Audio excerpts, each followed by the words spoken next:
All right, well, listen, everybody, thank you for continuing to participate in this wonderful summit. I'm here reporting from the Usla Boris North American headquarters, which is my office in suburban Toronto.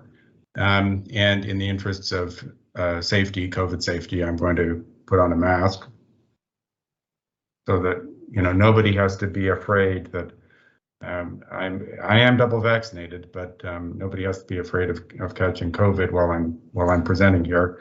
Unfortunately, my glasses are fogging up, so I'm going to take them off.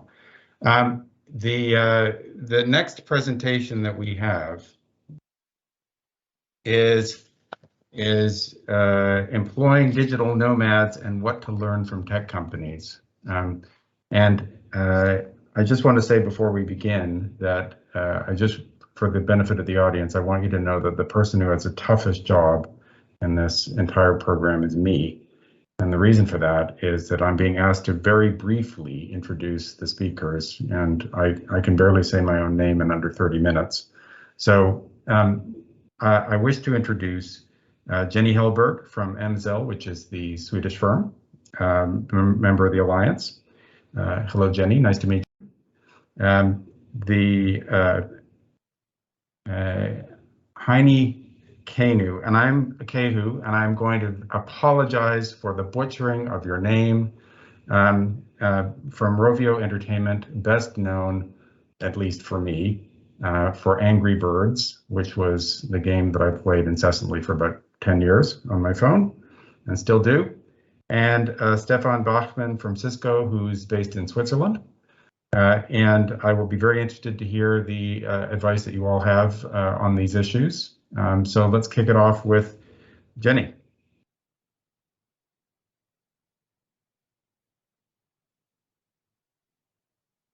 Thank you very much for that introduction, Greg. A very warm welcome to this session. In the past 1.5 years, we've experienced a pandemic that not many of us could have imagined to happen. But we've also seen a very drastic shift on how we work, and whether remote working has become the very new normal. And surprisingly, to many businesses, it has worked out very well as well. In the new normal, many companies now face expectations from employees and from candidates on flexibility and on the ability to even work from anywhere. During this session, we will discuss how 2 different tech companies are approaching this new flexibility and how they develop strategies to deal with it, the challenges of working from anywhere.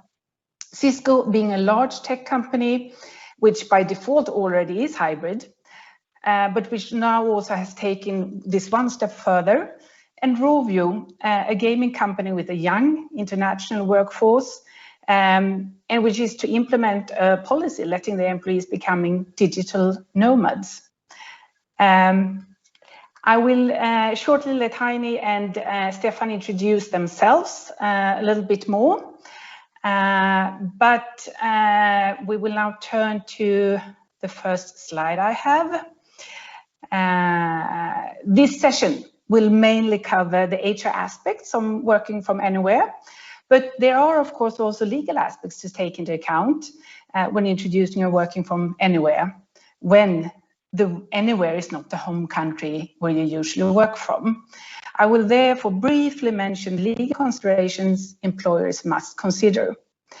First of all, these cases are has always an individual element that could be, well, the employee's nationality, where he or she resides, for how long the person is going to be a nomad, if it's temporarily in another country where the person has a summer house, or if the person is partially working in 2 different countries.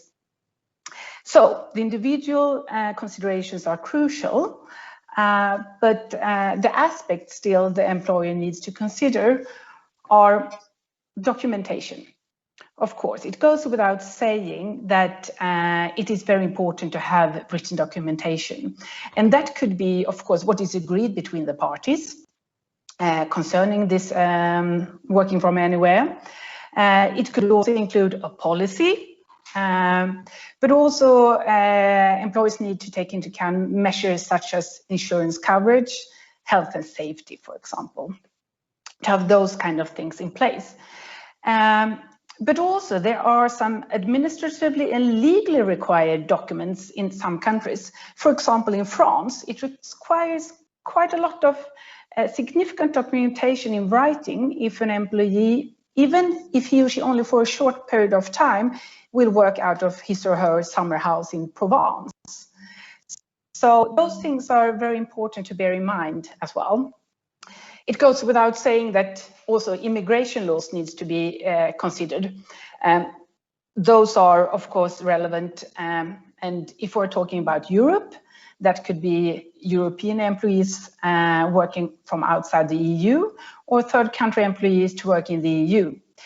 But as many of the Europeans on this session know, there are exemptions from permits for EU citizens or people residing within the EU, but there are still some time limits to these exemptions. So you need to keep track of how many days the employee, for example, spends in the other country. There might also be mandatory employment laws in the work from anywhere country. Well, for most of these situations, the home country's employment law is applicable, but there might also be mandatory employment laws that need to be followed. This is the case, in particular in some countries in Europe, Belgium and France being two of them, where they consider a digital nomad being a posted worker, and the rights according to the Posted Workers Directive must be applied on this digital nomad. Those are, for example, certain core rights, such as minimum rates of pay, working time, annual leave, health and safety, etc. Social security, those matters are quite tricky. It's often linked to the place where the work actually physically is carried out, and that is by default in a situation of a digital nomad, not the person's home country. This means that social security issues must be considered even when an employee works remotely for a temporary period of time. And for example, in the case of Europe, there might be a need to apply for an A1 certificate stating which country's social security system the employee belongs to. Tax issues. Yes, of course, there could be tax implications for the employee as well as for the employer. That depends also of the duration of the stay. There are tax treaties to deal with the employee's personal income taxes, but employers must also be aware that having an employee working in another country might mean that the business actually is considered to creating a permanent establishment in that country. That can result in various consequences, including corporate tax liability. So, of course, those matters when it comes to tax are very important to take into account. I'm actually trying to put myself right in this camera. It's a little bit difficult. I hope it works quite okay. Let's see. Lastly, working remotely might, of course, involve larger risks for cyber threats, and therefore measures must be taken to make sure that you protect confidential information, but also data privacy measures. Hey, David, how's it going? Good, thanks. Let's see.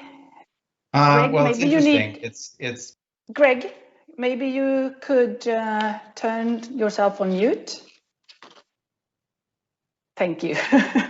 So I can actually recommend you to join the very last session of today's event as well, which will deal with the data privacy issues in the new normal. And there you can get some further insights. Yes, and if you want to get more insights on the legal aspects, in particular when it comes to the vacation destinations in the south of Europe, I would also recommend you to take a look at a previous seminar we had that my Jus Laboris colleagues held. It can be found on the Jus Laboris website. And I think that maybe we can change the slide to see a little bit more about that. So apart from the webinar, there are also some written information on the website, very useful information, where you can find if you have employees that would like to work from anywhere. Yes, and so please do have a look at the Use Labor's website for further insights on the legal aspects of working from anywhere. Before Heini and Stefan will introduce themselves, I will ask you actually to participate in a small poll we have with 2 short questions. And hopefully you will be able to do so by accessing the link below on the website or scanning the QR code you can see on the screen. So while Stefan and Heini is speaking, maybe you can just answer those questions and hopefully we will be able to come back to them. Now over to you, Stefan.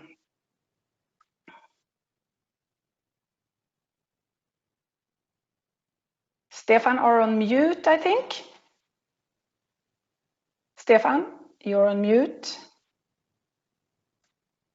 Now it should work. I was so busy trying to get in the middle of the frame that I forgot to take off the mute button. So, hi everybody. Jenny, thank you so much for this introduction. My name is Stefan Bachmann. I'm based in Switzerland. I'm running the recruiting organization for Cisco in EMER, and I've had the pleasure and have the pleasure of running what we call the hybrid world work from a HR perspective for Cisco.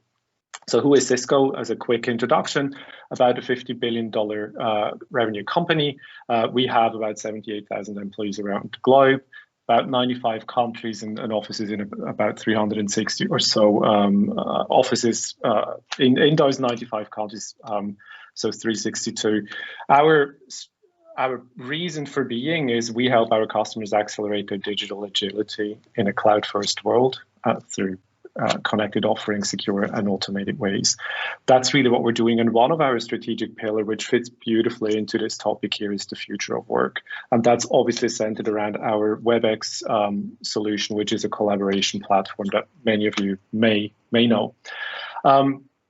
The last thing I will say about Cisco is we are very much a culture and purpose-driven organization, and we have been the Fortune world's best workplace winner for the last 2 years. So those are our bragging rights, and I needed to bring something up because I know Heini's going to blow me out of the water with her introduction. So that's I'll stop with my bragging rights and hand it over to you, Heini.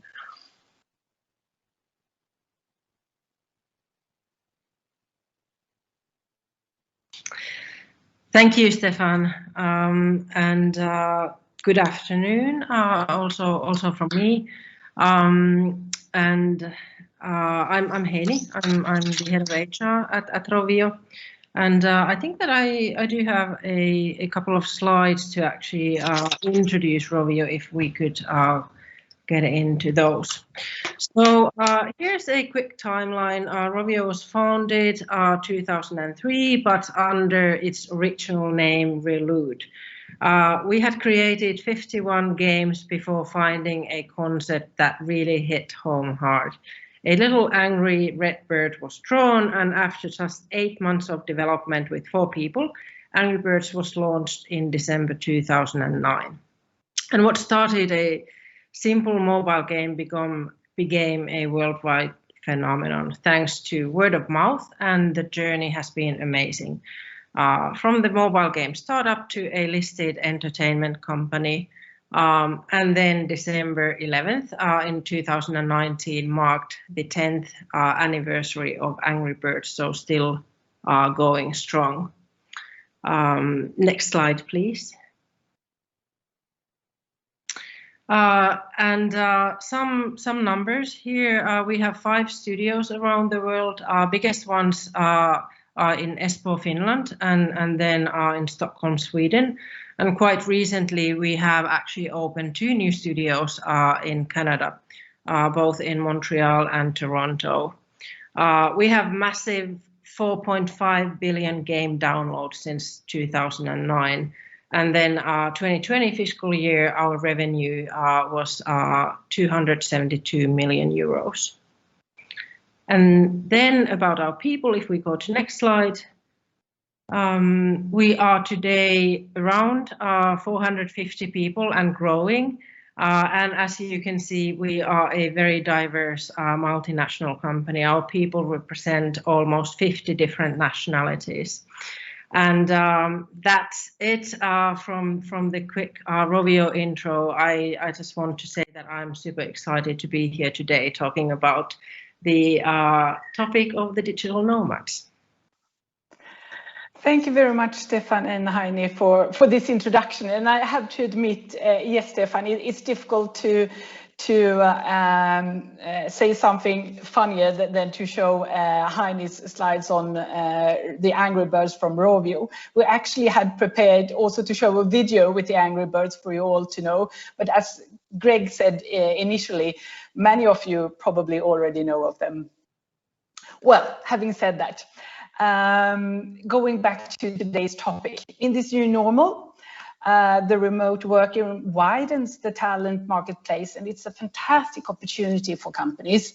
Having said that, the question is also if you as an employer have to consider working from anywhere, employees being digital nomads in order to attract talent.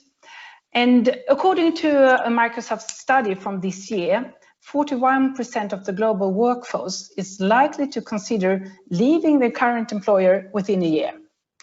And many surveys also show that the majority of employees want to remain working hybrid in one way or another going forward.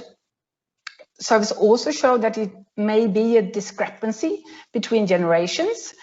The born digitals, the millennials and the Generation Z, they are expecting more flexibility than their managers, who are often older.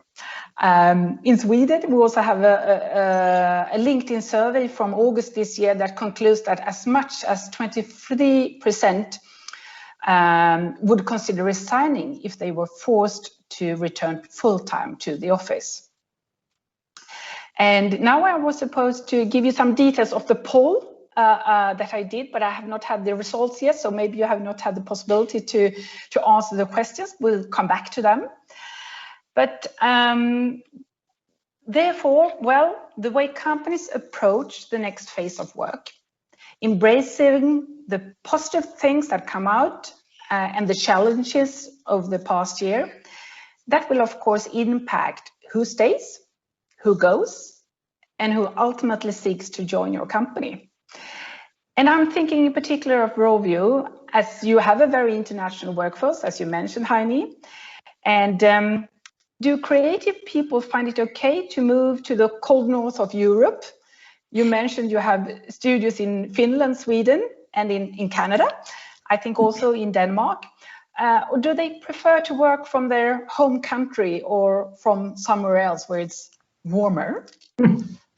Thanks, Jenny. I think that's a great question, and definitely I think that some people they want to work. They're asking that is it possible to work fully remote. Unfortunately, that's not something that we are able to at the moment provide. But we of course, with the hybrid model, we do have a lot of flexibility as well as then with the Rovio Nomad program.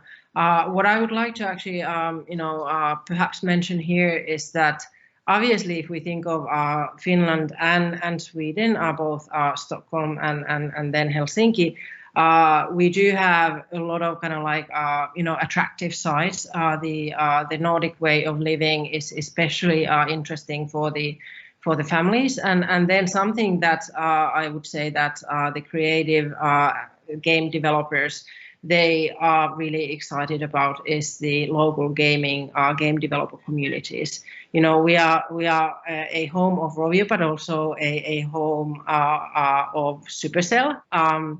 And obviously, talent brings talent, and I think that the way that the gaming community, both in Stockholm and in Helsinki, they are very open and welcoming, and that is a great attraction for many game developers, that they feel that they can really kind of like meet here the like-minded people and enjoy the Nordic, work-life balance as well as then the great nature.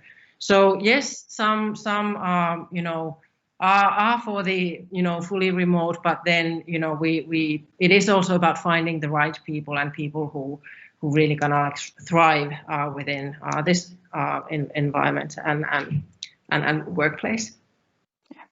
In talking about attracting talent, and they really want to find themselves in an atmosphere together with people liking the same things. But if we then talk remote, what have you seen over this past year during the pandemic when it comes to creativity? Because working in a studio, creating your games, it goes without saying that something that it needs to have creativeness. What have you seen in relation to that over the past 1.5 years?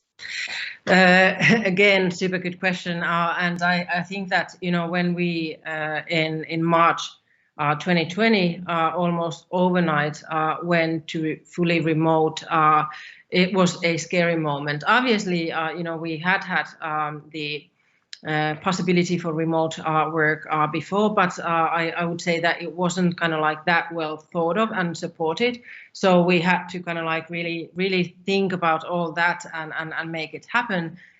Initially, it was super easy. We had like everything that we have is, the work things are digital.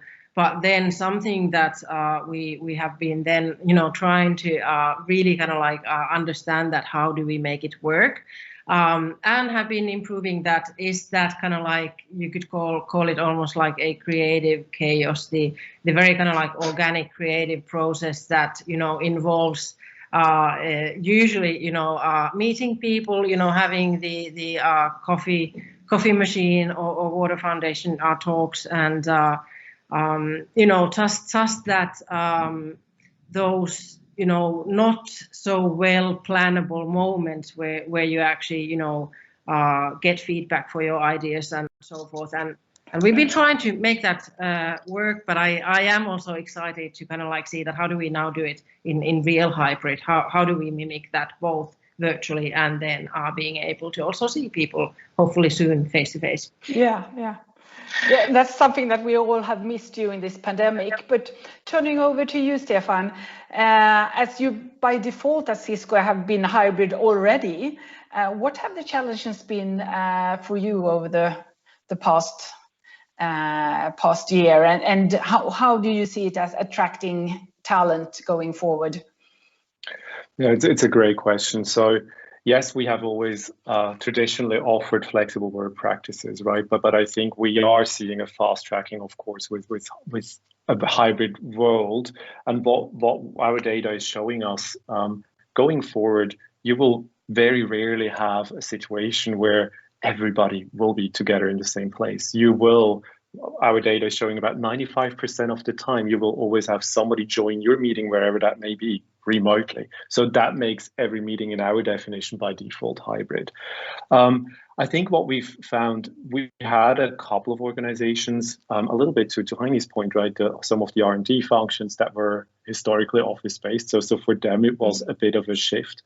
Our early employee sentiment was showing, almost irrespective of generations, people who already had used the flexibility to some extent, they didn't really struggle much at all. I think they struggled with other things, as we all did, being kind of locked up with our families as much as we loved them. But I think those that maybe younger generations that were living with others, sharing flats, etc., didn't have private spaces, etc., those were probably the ones that struggled a lot more. What we're seeing now is an expectation really from our workforce to say they don't want to not come back to the office, but they for sure want to have the flexibility and they want to be able to choose when they come into the office or not. And I think what we're seeing in the tech space, companies that can't allow for some of that or a lot of that flexibility will be struggle attracting talent. Yeah. Thank you very much for that. And you don't really see that there is a difference in the generations there.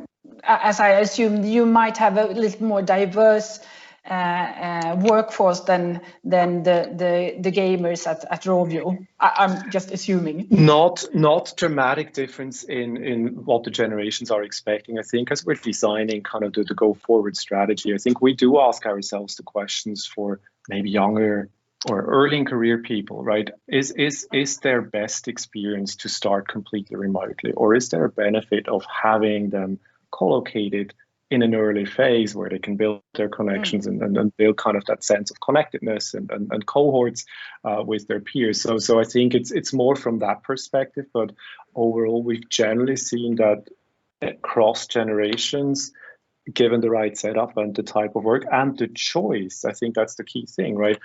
Trusting, and we've now had this 18-month experiment that none of us wanted to have, but we had it. We know what works and what doesn't work, and I think all our choices are now just so much more intelligent, right? We can now have real trade-off decisions of, is it worthwhile a 1-hour commute to go into the office for what I have planned for that particular day, or is my time better spent working from home and getting the same thing accomplished?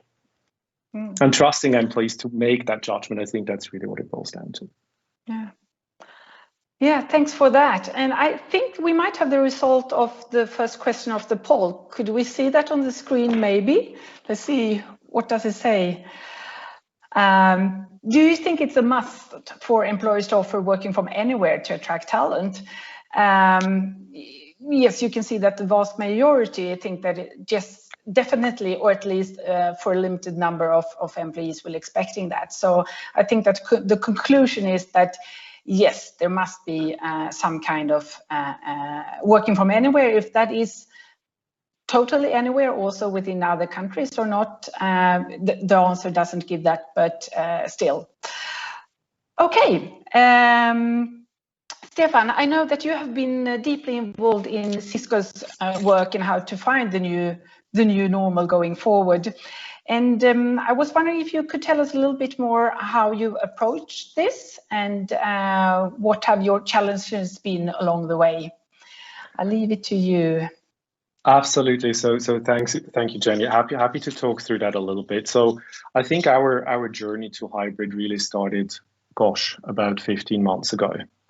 So June last year, we started to get a sense that the pandemic is changing rituals and it's changing expectations from our employees, and we started to do employee listening undertakings, and we very quickly saw that how people feel about going back to the office, how people feel about wanting ongoing flexibility in their workplace, and maybe also expectations of what do you go back to the office for, and hence what do offices need to look like is starting to change. So the work was kickstarted with a bit of a strategy paper where we started to dream up in partnership, and I don't know if we have slides, but if we could go to Cisco's approach, if we want to do the slides, the next one. So what we started to do was really run it in partnership with not just people and communities, that's our fancy word for human resources, but also partnering with workplace resources and technology. We felt in order to get whatever that future looked right, it couldn't just be the right technology. It can't just be reconfigured offices. It's got to be all those components combined to figure out how are we changing experiences and how can we capture insights and data in an ongoing way that helps us inform the journey. So that was kind of the starting point for us. We then went into, from a HR perspective, and that's the next slide, into a bit of an ideation period where we said, if we want to get hybrid working right and it's here to stay and we want to make it sustainable, what are the things we really need to start figuring out and solution well for? And we came up with kind of 3 themes. First of all, we said we needed to be masterful with our hybrid experiences. Now that sounds a little daft, but what we really mean by that is, in order to be masterful, I think we've organically grown how we collaborate in a digital world. I don't think we've necessarily gone back and said, well, Jenny, how do you and I on this project work together in the best possible way? We probably haven't spoken with our leaders to say, well, how do you lead a team that is by default hybrid and dispersed across the globe, the country, their home offices, etc. So it's really about what are the team rituals we're wanting to kind of develop or build out where they already exist. How do we do that in a way that is fair and inclusive? Again, Cisco has offices across the globe. A lot of different cultural backgrounds. How do you try and embed that in something that feels fair and you're not leaving anybody behind? The second thing is figuring out how do you get teaming right? How do you use the power of the teams, and how do you put teams in the middle of the decision of how do you work together in the most effective way possible? And then really, what are the roles? How do we help managers? Because there's I think a lot of shifts in there, right? If people are more hybrid, you don't necessarily get to see as a leader everybody sitting in your office and what they're doing every day.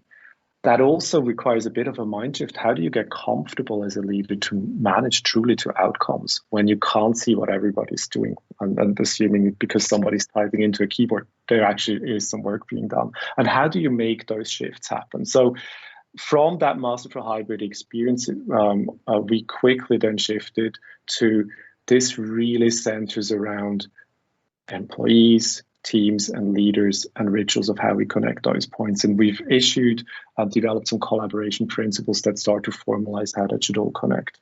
The second piece is work styles.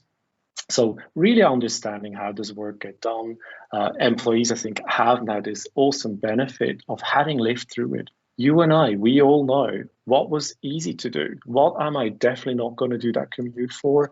And what are the things that, yes, you can get them done, but let's be honest, a project kicked off or something, it is so much easier if you're sat together in a room. You get to read everybody's body language. Yes, you can get it done in a digital world, in a hybrid world, but there are trade-offs. But we know what they are, and we can be that much more intelligent in how we adapt to that.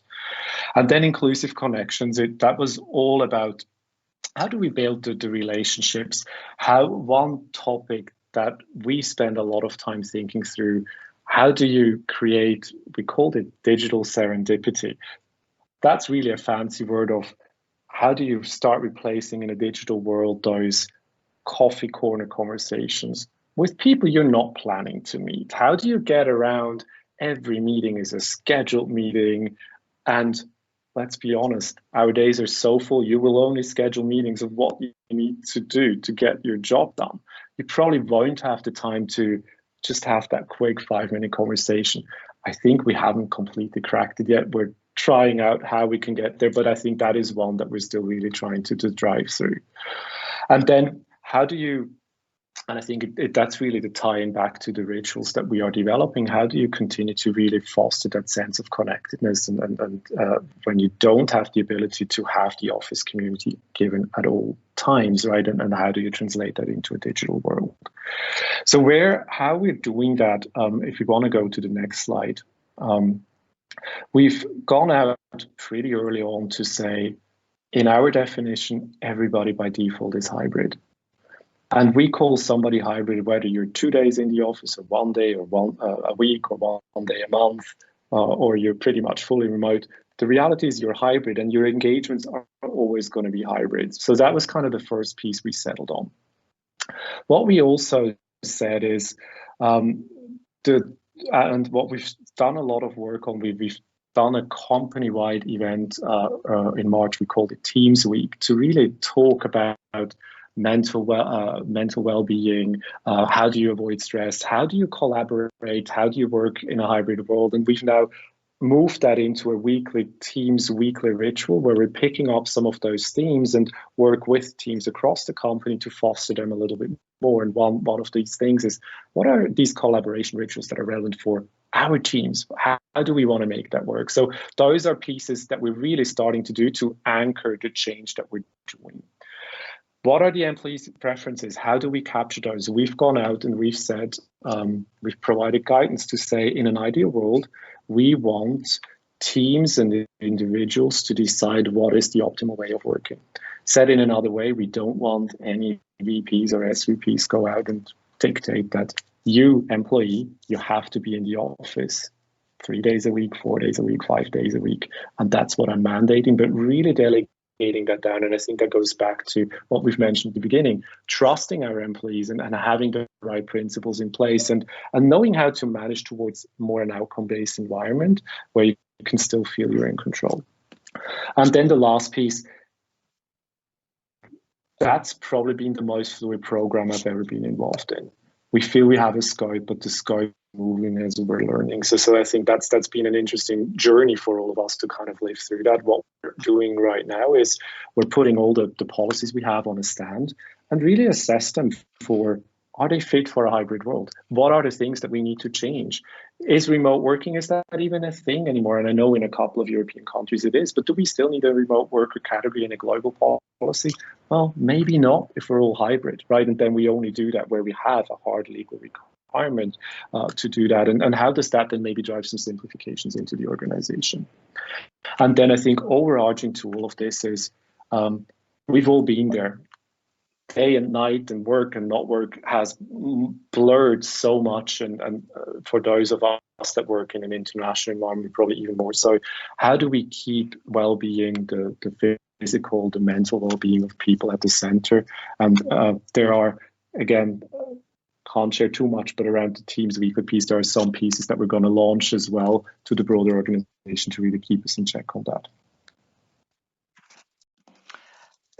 Thank you very much for your insights, Stefan. I think it's very interesting to hear, and a lot of things for the attendants today to bring home to their companies. To follow up on, for example, to have this Teams Week on a regular basis, and as you say, to anchor this new normal, I think is crucial, and not to forget about it, that this is something that we all have to adapt to and in the long run, because it has, for now, it has only been for a limited period of time, but if we're going to keep it like this forever, we also need to understand what the challenges might be with it. And also, as you said, that trusting employees is a core principle, and I think that is also something important to bear in mind in this new world.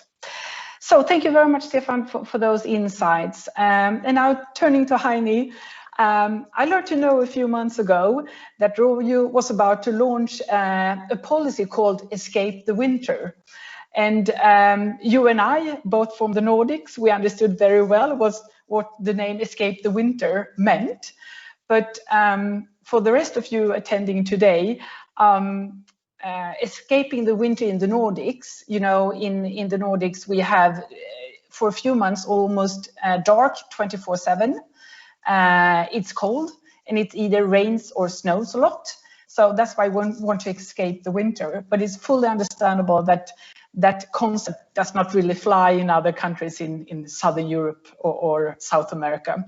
So actually, as I understood, you have also changed the name now to Rovio Nomad.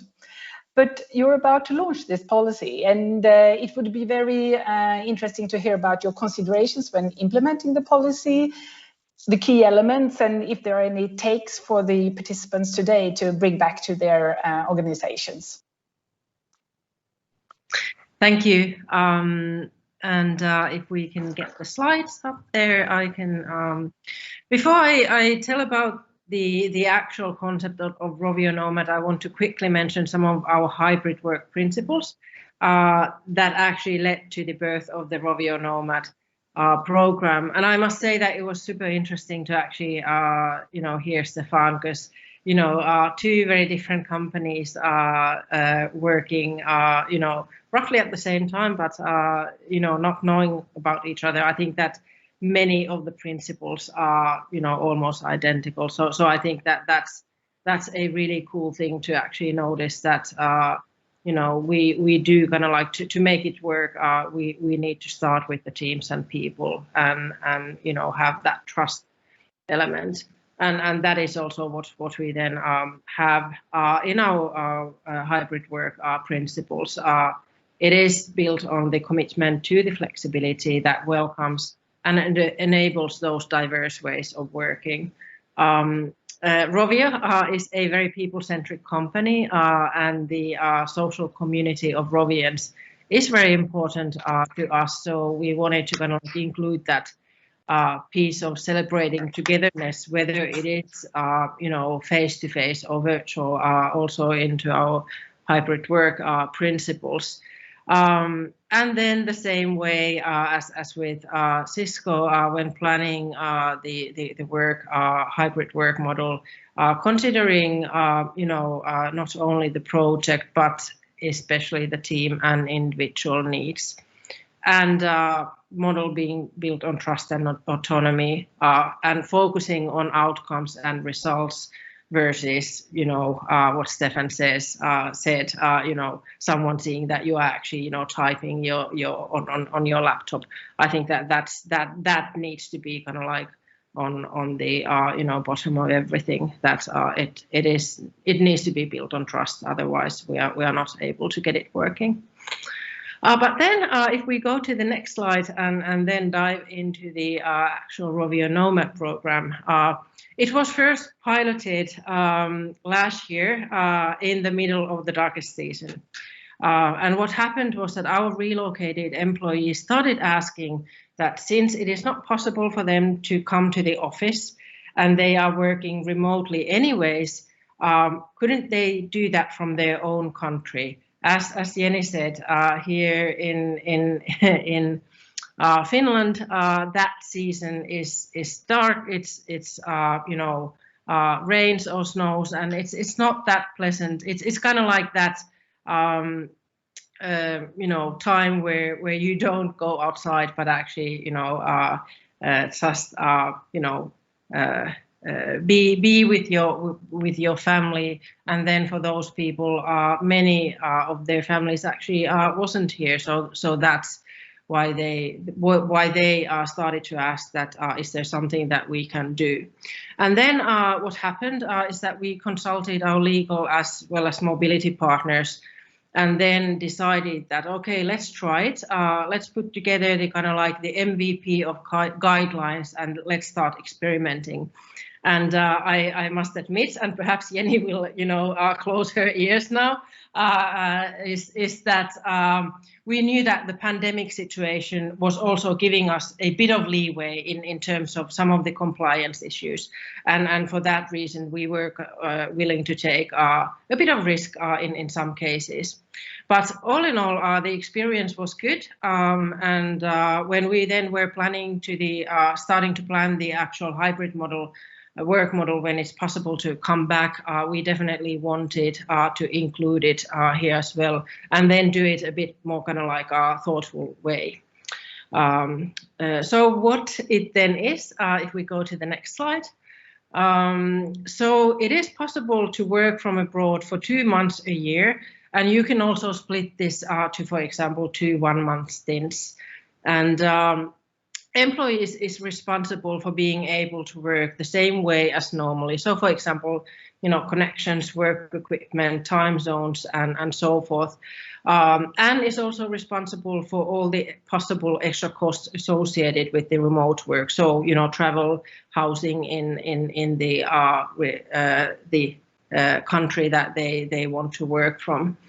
And so basically kind of like that, this is something that we support, but unlike, for example, relocating our employees, it is kind of like shifted so that while we take care of the statutory employer related duties, this is something that we expect employees to drive and coordinate themselves to the extent that they can do that.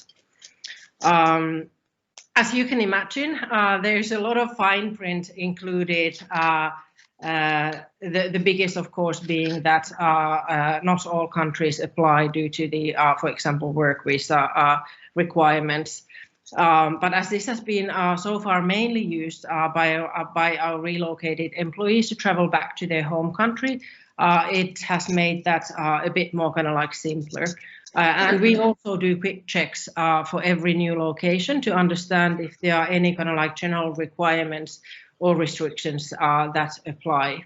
And some things that I would like to bring up, and many of those Jenny actually already mentioned in the beginning, is, for example, the risk of permanent establishment for certain types of roles, personal taxation implications, making sure that you are able to correct your possible double taxation, insurances and so forth. And for example, one thing that since many of our employees are relocating here, we want to also make sure that if they have an immigration process ongoing, understanding that what can be done without them risking that permit process. And then also a big issue is the data privacy. But I have to say that our IT department has been phenomenal, supporting our employees there and guiding them. So I would say that nothing is impossible, but it requires work both from the employee and employer. We just cannot do that. Okay, it's just kind of like have a kind of like blank statement that employee is responsible for everything, but it is also obviously employers' responsibility to support that way of working. But I think that was that in a nutshell. Yes, in a nutshell. Thank you very much, Heini. It was very interesting to hear that, and I think the conclusion was very good to say that it's a dual responsibility, that if you as an employer are permitting this, of course you need to make sure that it's legally correct from your point of view, to at least to make sure that you are not doing anything as an employer, but also it is all usually on the employee's initiative, and therefore you also that person needs to take responsibility for this as well. Yes, there are lots of advantages with the new normal, and also working remotely. You can still have a productive and successful business, and employees experience your better life balance and etc. But there are, of course, also disadvantages with this, and as Stefan mentioned, taking care of the well-being among employees, the onboarding of new colleagues, the chit-chat at the coffee machine is super important, and how do you find an alternative to that? Those are things that are very important. I thought maybe if we have the answers to the second questions in the poll, just to see, wow. Do you think flexible, hybrid and remote working are here to stay or not? Well, definitely, says 87%, and things might adjust with time, 13%. So quite obvious, it's the wrong way to go, that nobody feels that that's the case. So, well, only time will tell what the conclusions of this fast shift will be. Things that happen over the whole globe. And I was actually planning to say that sometimes as a lawyer, I'm a little bit concerned about the fact that this shift has now been more or less permanent, or will be permanent. And if it turns out that this is not the right way to go, will we be able to go back to the pre-pandemic workplace? I don't think so. And apparently your poll or your answers to the poll stayed the same. Well, there are interesting times ahead of us. And with this closing remark, I would like to thank Heini and Stefan for taking the time to share your thoughtful insights with us, and for the attendees to attend the session. And now over to my colleague, Greg.